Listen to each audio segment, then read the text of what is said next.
জয় বাবা হরিচাঁদের জয়। জয় বাবা হরিচাঁদের জয়।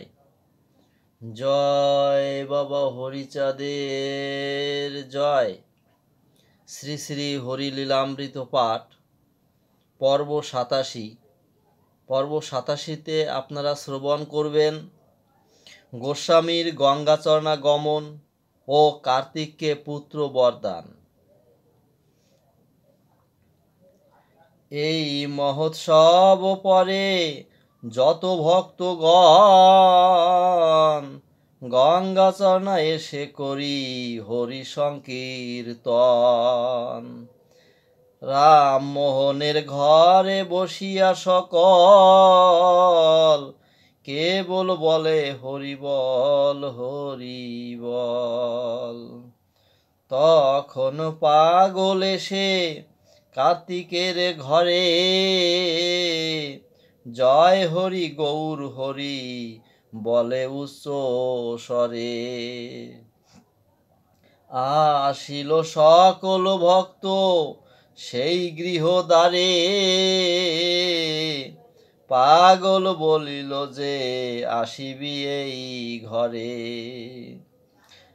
একজন এক শ্লোক করিবি বক্তৃতা, না বলিলে শ্লোক কেহ আসিও না হেতা। বক্তৃতা করিল শ্লোক যাহার যায় আসে, শ্বেত পুলক শ্রু কারো হয় প্রেমা বসে। লেখা পড়া যে না জানে সেও শ্লোক কয়, শ্লোক না বলিলে ধে মারিবারে যায়। কারে মারে লাথি কারে মারে মুষ্টাঘাত, শ্লোক বলিতে অমনি লাগে আকস্মাৎ। মহাভাবে প্রেম বন্যা শুনিয়া শ্লোক, তার মধ্যে অম্বিকারে আনিল গোলক। কার্তিক বিশ্বাস স্বামী অম্বিকা গৃহিণী, ব্রজগণ কার্তিক সে অম্বিকা গৌপিনী। মৃত্যুঞ্জয় দশরথ আসে তার স্থান, সবে বলে করহ মায়ের স্তন্যপান। ও কুরু বিশ্বাস রামকুমার বিশ্বাস, দুগ্ধপান করে সবে প্রেমেতে উল্লাস। পাগল ধাইয়া সেই অম্বিকার মুখে,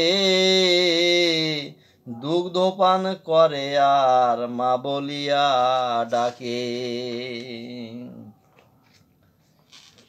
রাখাল সঙ্গে বলে মাগো এইবার হইবি গর্ভিণী, ছেলে হবে তার নাম রাখিও অশ্বিনী। জয় হরি গৌর হরি বলি এই বল, সেখান হইতে যাত্রা করিল পাগল। পুনরায় সবে লয়ে গেল কলাতলা, সেখান হইতে করে ওরা কান্দি মেলা। গোলক পুলক আদেশিল স্বপ্নাদেশে, রসনা রসনা লুব্ধ ভাসে প্রেম রসে। হরিবল হরিবল হরিবল।